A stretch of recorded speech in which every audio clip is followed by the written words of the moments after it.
yang akan menjelaskan tentang manifestasi kelainan kulit pada penyakit diabetes mellitus. Kita ketahui bahwa penyakit ini cukup banyak di Indonesia, apalagi dengan lifestyle yang salah. Kita tahu banyak sekali di sini senang makan gorengan, gula-gula dan sebagainya. Tentu ini akan mengganggu pada kesehatan tubuhnya. Pendahuluannya, hiperglikemia adalah suatu kondisi medis berupa peningkatan kadar glukosa darah melebihi normal, terutama diabetes mellitus. Berdasarkan penyebabnya, DM ini diklasifikasikan menjadi 4 kelompok.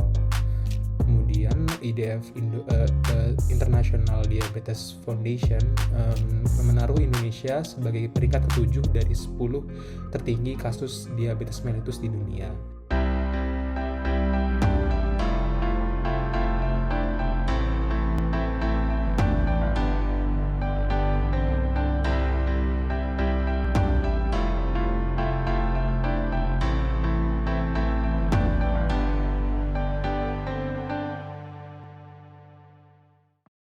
Assalamualaikum warahmatullahi wabarakatuh. Hai pemirsa semua, apa kabar? Semoga kita selalu dalam keadaan sehat walafiat, bahagia, dan tentunya menjaga selalu kesehatan kita. Dan pada kesempatan ini saya akan dibantu oleh seorang mahasiswa Universitas Yarsi, yaitu Kevin Hiskil Hakim, yang akan menjelaskan tentang manifestasi kelainan kulit pada penyakit diabetes mellitus. Kita ketahui bahwa penyakit ini cukup banyak di Indonesia, apalagi dengan lifestyle yang salah.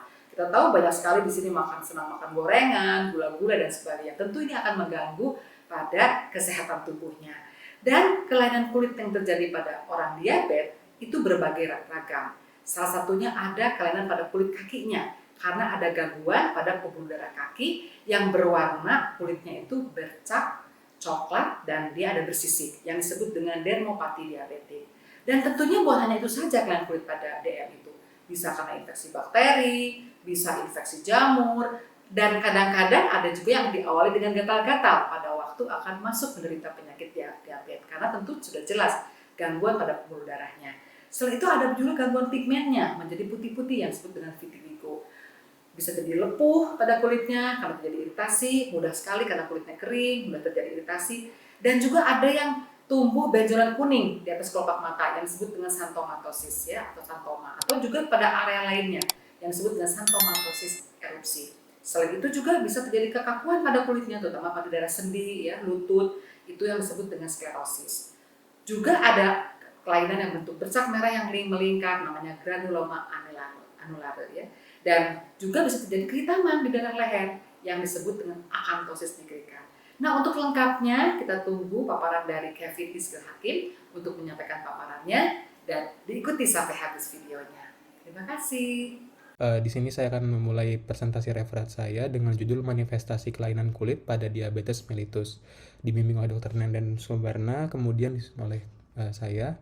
Pendahuluannya, hiperglikemia adalah suatu kondisi medis berupa peningkatan kadar glukosa darah melebihi normal, terutama diabetes mellitus.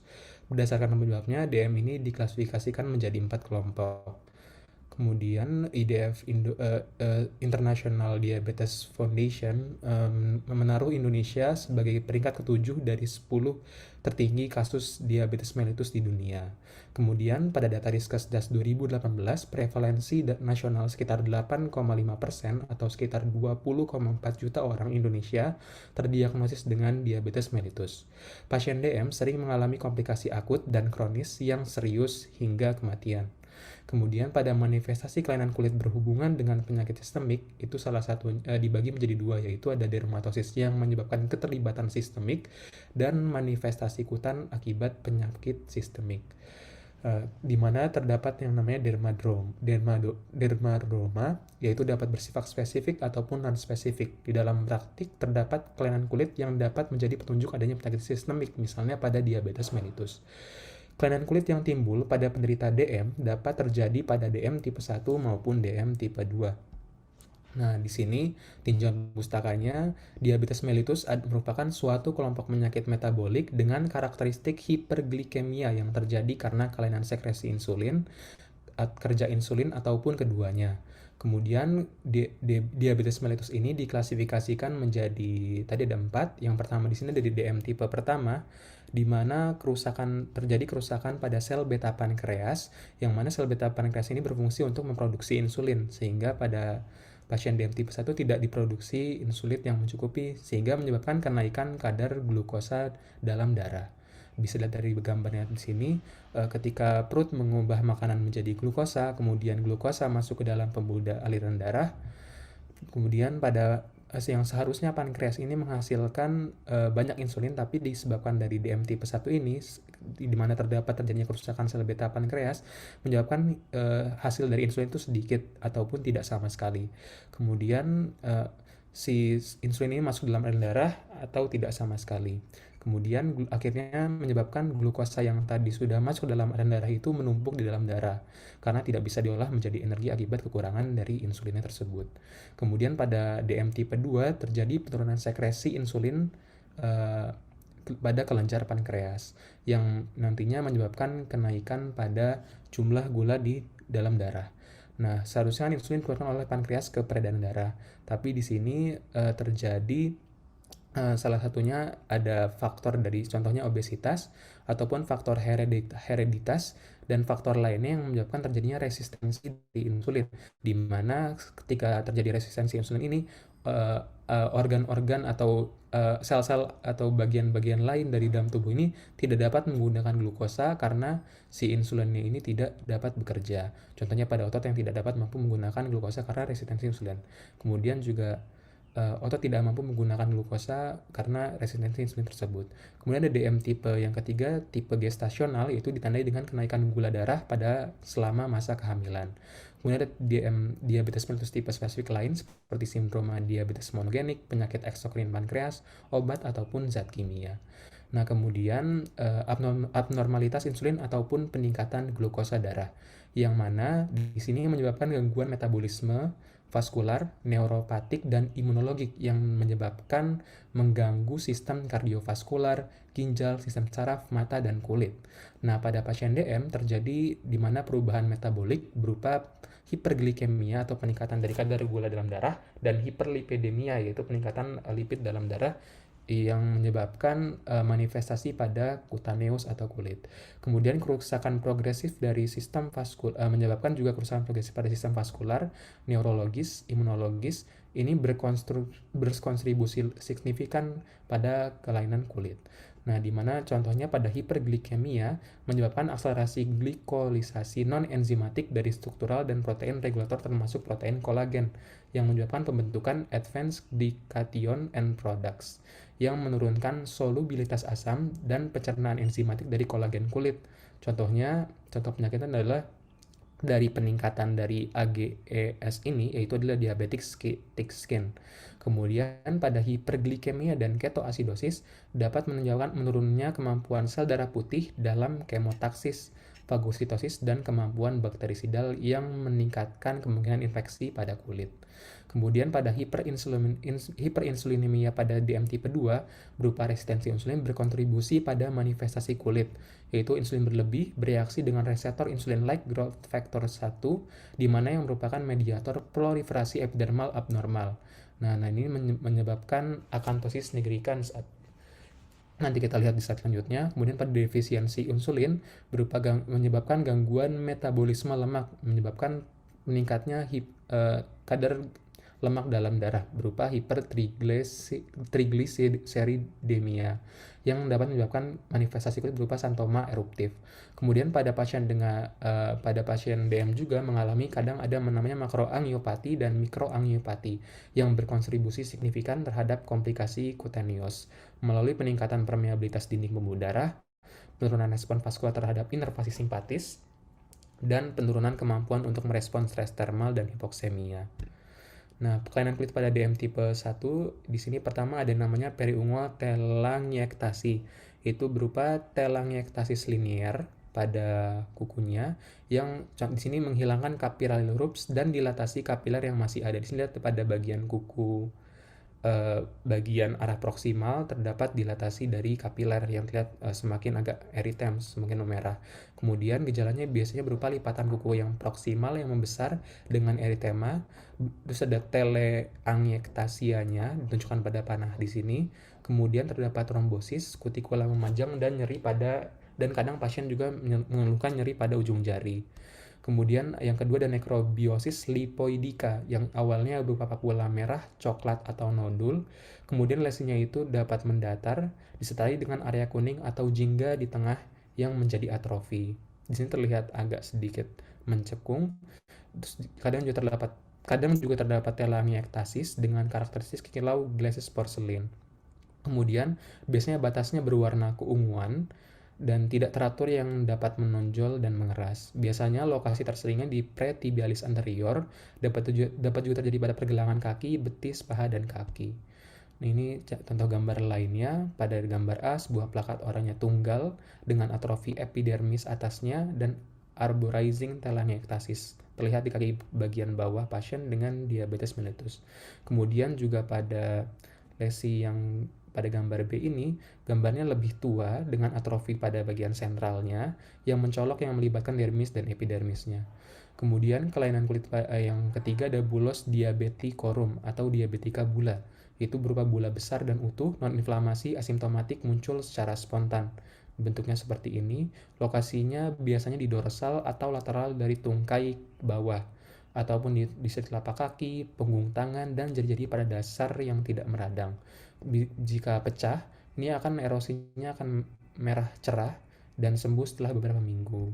Kemudian ada pada vitiligo, ini biasanya disebabkan oleh faktor genetik dan non-genetik yang menyebabkan ketahanan melanositnya ini menurun, yang menyebabkan terbentuknya depigmentasi.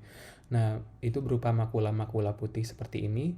Biasanya DM ini meningkatkan perkembangan vitiligo dan memiliki hubungan kejadian sekitar di bawah 5%. Kemudian ada lichen planus masih di DM tipe 1. Di sini terdapat gambaran datar, biasanya poligonal, eritem ataupun keabuan. Lokasinya itu di pergelangan tangan, seperti di sini, punggung kaki, dan tungkai bawah. Kemudian pada mukosa mulut berupa garis-garis putih dan pola retikular. Nah, di sini kan gambarnya seperti poligonal, eritem, dan kalau di sini gambarnya lebih agak keabuan ya. Nah, kemudian lichen planus yang hipertrofik bisa dilihat pada gambar. Gambarannya lebih menonjol dibandingkan gambar sebelumnya. Kemudian ada lichen planus yang diseminata.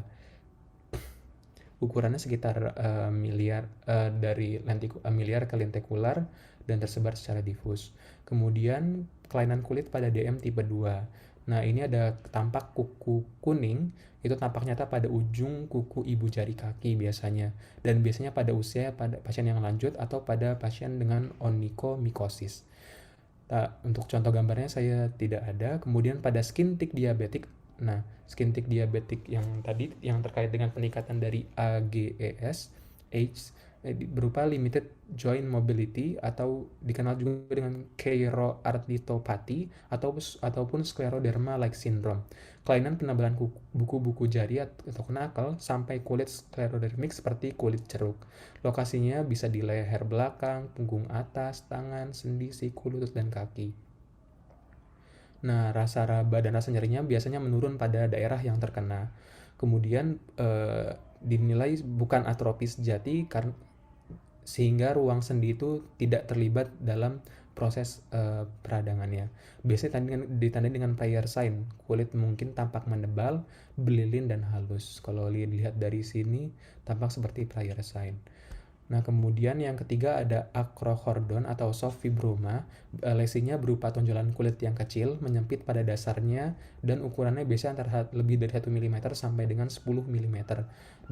Lunak dan bertangkai. Lokasinya biasanya di daerah lipatan atau intertrigenosa, seperti aksila di gambar yang seperti ini. Kemudian ini multiple ya, jadi banyak si acrochordonnya atau soft fibromanya. Kemudian pada inframamae, selangkangan, kelopak mata, aksila, dan leher. Ini bagian leher. Prevalensinya biasanya pada usia paruh baya dan lanjut usia, lebih banyak pada pasien wanita dibandingkan pria, dan biasanya meningkat dengan pasien yang memiliki obesitas. Biasanya pasien tidak mengeluhkan apapun, bersifat asimptomatik, namun dapat nyeri tekan. Kemudian pada dermatopati diabetik, lesinya itu bercak dan papul hiperpigmentasi berwarna merah muda hingga coklat, berukuran di bawah 1 cm, jaringan parutnya atrofik di bagian ekstensor tungkai bawah. Lesi tidak menunjukkan gejala yang jelas dalam waktu 1 sampai 2 tahun dengan sedikit sisa atrofi atau hipopigmentasi. Bisa dilihat dari gambar samping, di sini terdapat bercak-bercak dan papul yang hiperpigmentasi, lebih hitam dari warna kulit sebenarnya. Biasanya berwarna merah muda hingga coklat. Kalau di sini gambarnya lebih ke warna coklat, biasanya pada bagian ekstensor tungkai bawah. Ini juga di bagian ekstensor pada pasien tungkai bawahnya. Kemudian pada 5 ada akanthosis nigricans, berupa plak hiperpigmentasi dengan penebalan kulit penebalan kulitnya papilomatosa, coklat sampai abu-abu kehitaman, teksturnya kotor seperti beludru, kemudian biasanya simetris, di fleksural, lokasinya biasanya bisa di area fleksural, leher posterolateral, aksila, selangkangan dan lipatan perut, berhubungan dengan sirkulasi insulin yang meningkat di area tersebut. Jadi gambarannya itu karena sirkulasi insulin yang berlebihan, yang contohnya terjadi pada resistensi insulin, pada pasien dengan resistensi insulin. Jadi insulinnya itu menyebabkan timbulnya bercak-bercak plak hiperpigmentasi seperti ini pada bagian aksila dan contohnya pada bagian leher posterolateral. Kemudian ini pada akanthosis nigricans yang malignan, di sini ada gambaran verrucous yang terletak pada bagian selangkangan. Kemudian ada pertumbuhan verrucous di sekitar bibir pada gambar B ini. Kemudian pada C ini ada gambaran seperti tripalms. Nah, kemudian pada ke-6 ada acquired perforating dermatosis, yaitu papul berbentuk kubah dan nodul dengan sumbatan hiperkeratotik sentral. Lokasinya biasanya pada badan, ekstremitas, dan punggung tangan. Dapat terjadi pada pruritus kronis yang dipicu dengan trauma ataupun digaruk-garuk. Dapat ditemukan juga pada DM tipe 1 dan penderita gagal ginjal. Jadi lebih kadang terkait dengan pasien penderita gagal ginjal. Bisa pada lesinya bentuknya papul-papul, kemudian terdapat ada kubahnya dan nodul dengan sumbatan hiperkeratotik sentralnya. Selanjutnya ada kalsiflaksis yang ke-7, lesinya itu berupa nekrosis kulit progresif yang berhubungan dengan vaskulitis pembuluh darah kecil dan sedang. Juga kadang terjadi kalsifikasi dan terdapat trombosisnya. Predileksinya daerah vaskular dengan jaringan adiposis subkutan tebal seperti pada ekstremitas bawah, perut, bokong, dan penis. Lebih sering dialami penderita dengan gagal ginjal. Contoh pada gambar di samping, lesinya contohnya pada bagian gambar A, lesi berawal dengan kemerahan lokal dan nyeri hingga sangat nyeri. Kemudian dapat berlanjut pada gambar B berupa nodul subkutan dan terjadi ulcus necrosis. Sudah mulai necrosis. Kemudian ini gambar yang lebih lesi ekstensifnya lagi yang mengalami ulcerasi. Kulit di sekitarnya terindurasi dan paling baik terlihat di paha kiri di mana kulit tidak berbulu. Nih, dapat dilihat pada gambar. Kemudian ada yang ke-8 xanthoma eruptiva, berupa lesi papul kekuningan, berdekatan dan menyatu. Kadang ada yang menyatu membentuk plak di sekitarnya, biasanya eritematosa.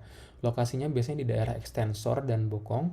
Kemudian disebabkan biasanya karena kadar tinggi lipoprotein kaya trigliserid. Jadi kan tadi DM terkait dengan peningkatan hiperglikemia ataupun hipertrigliseridemia. Biasanya pada pasien dengan hipertrigliseridemia yang berat sekitar lebih dari 100 mg per desiliter.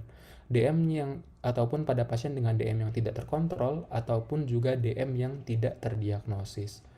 Kemudian ini gambaran lainnya dari gambaran xanthoma eruptiva. Pada gambar yang sebelah kiri ini berupa papula multiple, dia simetris pada kedua bagian lutut pasien, berlainan, merah hingga kuning menjadi konfluen pada lutut seseorang dengan diabetes mellitus yang tidak terkontrol. Kemudian pada sebelah gambar kanan ini pembesaran xanthomas yang lebih tinggi pada bagian badan pasien.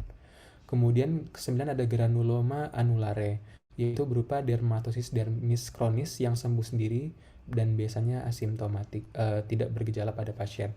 Anak-anak dan biasanya terjadi pada anak dan dewasa muda. Rasio pada wanita dan dibandingkan pria lebih banyak pada wanita 2:1. Kemudian lesinya itu berbentuk lonjong ataupun lingkaran, sewarna kulit ataupun eritematosa pada gambar A ini. Tepinya biasanya agak meninggi. Kemudian papulanya berwarna kulit atau merah kecoklatan. Kok di sini yang di gambar C ini ada papul-papul berwarna kulit atau merah kecoklatan dan manik-manik mengkilap di punggung lengan dan tangan. Lesinya biasanya umumnya di bagian punggung lengan dan tangan. Bisa dilihat di sini gambar B, C, dan D.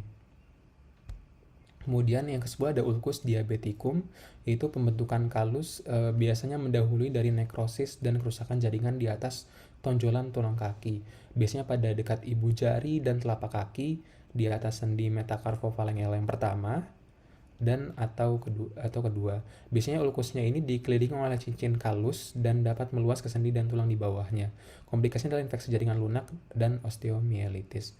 Pada gambar di sini lihat lebih dekat dengan ibu jari, kemudian melebar ke samping-samping, di juga di telapak kaki bagian tengah, di sini juga. Kemudian kelainan kulit pada pasien DM itu terkait dengan tentunya dengan kadar gula kulit. Kadar gula kulit atau glukosa kulit pada normalnya itu 55% kadar gula darah atau glukosa darah pada orang biasa yang sehat. Tapi pada diabetes itu meningkat menjadi 69-71%. Jadi kadar gula itu meningkat di kulit hingga dari 69-71% dari glukosa darah. Nah, pada penderita yang sudah diobati pun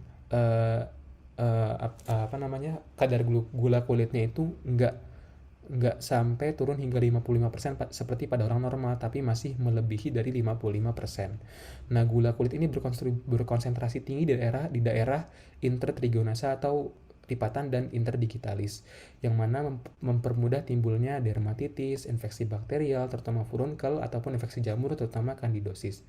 Nah, kemudian pada diabetes yang tidak terkontrol juga terjadi peningkatan insiden infeksi Staphylococcus aureus primer dan sekunder, selulitis, erythrasma, dermatofitosis, kandidiasis, dan mukomikosis dan infeksi nasofaring nekrotikan.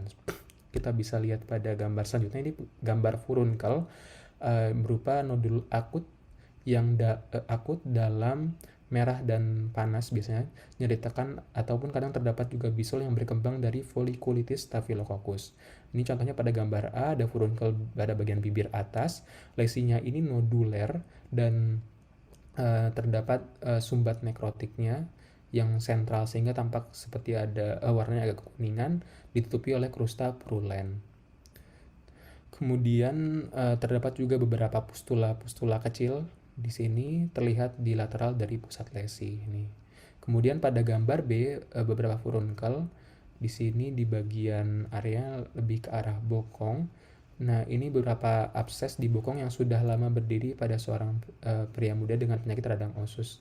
Contohnya dengan DM.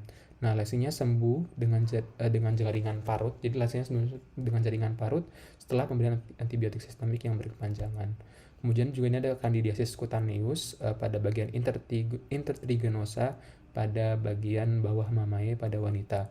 Nah, ini terdapat gambaran papula, pustula yang membentuk satelit di mana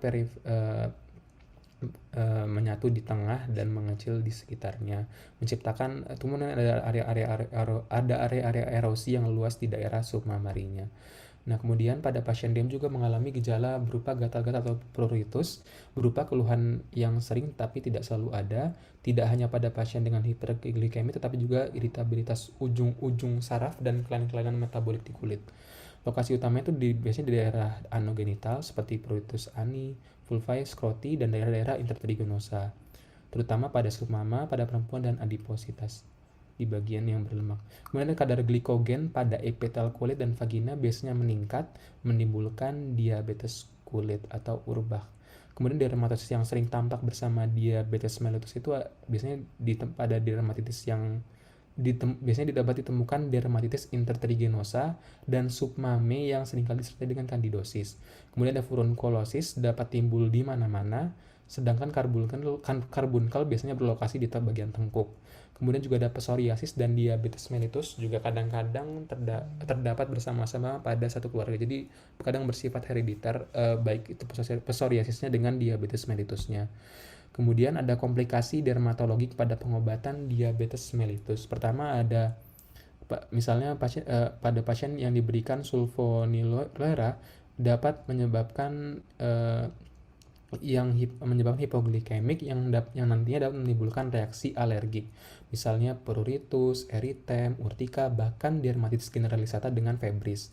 Biasanya reaksi timbul sesudah 1-3 minggu pemberian dari obat sulfonylurea yang menyebabkan hipoglikemik ini. Kadang-kadang timbul fotosensitisasi atau fotodermatitis bulosa ataupun purpura. Kemudian ada senyawa biguanidin yang dapat menyebabkan reaksi-reaksi dermatologik, tetapi jauh lebih jarang daripada reaksi dalam alat cerna. Kemudian ada insulin, juga dapat menimbulkan lipodistrofi, obesitas, reaksi-reaksi alergi, biasanya urtika, atau kadang-kadang juga keloid. Lipodistrofi hipotrofik menimbulkan penonjolan yang menyerupai lipom dan tidak nyeri. Penonjolannya akan menghilang dalam beberapa minggu atau bulan bila pemberian insulinnya dihentikan. Lipodistrofi atrofik tampak sebagai kulit yang melengkung atau atrofik, dan kelainan tersebut jarang mengalami regresi spontan. Kesimpulannya, pada DM adalah suatu kelompok penyakit metabolik dengan karakteristik hiperglikemia yang terjadi karena kelainan sekresi insulin, kerja insulin ataupun keduanya. Kemudian ada abnormalitas insulin ataupun peningkatan glukosa darah menyebabkan gangguan metabolis, vaskular, neuropatik, dan imunologik yang mengganggu sistem kardiovaskular, ginjal, sistem saraf, mata, dan kulit. Pada hiperinsulinemia pada DM tipe 2, resistensi insulin makroangiopati dan mikroangiopati berkontribusi pada manifestasi kulit. Kemudian pada pasien DM tipe 1 dapat terjadi kelainan kulit berupa periungular telangiectasis, nekrobiosis lipodika, bulos diabeticorum, lichen planus, dan vitiligo. Sedangkan pada pasien dengan DM tipe 2 dapat terjadi kelainan kulit berupa kuku kuning, skin tick diabetik, acrocordon, dermopati diabetik, acanthosis nigricans, acquired perforating dermatosis, calciflasis, xanthoma eruptiva, granuloma anulare, dan ulcus diabeticum. Kemudian kadar gula kulit mempermudah timbulnya dermatitis, infeksi bakterial, dan infeksi jamur. Kemudian juga pada pasien DM mengalami pruritus yang tidak hanya disebabkan oleh hiperglikemi, tetapi juga menyebabkan juga iritabilitas ujung-ujung saraf dan kelainan-kelainan metabolik di kulit. Kemudian ada komplikasi dermatologik pada pengobatan diabetes mellitus dapat disebabkan oleh sulfonylurea, senyawa biguanidin, dan insulin. Berikut daftar pustaka yang saya ambil. Terima kasih. Wassalamualaikum warahmatullahi wabarakatuh. Demikianlah presentasi dari Kevin Hizkil Hakim. Semoga bermanfaat dan kita harus selalu menjaga pola hidup sehat agar terhindar dari penyakit diabetes mellitus. Jangan lupa subscribe, like, share, dan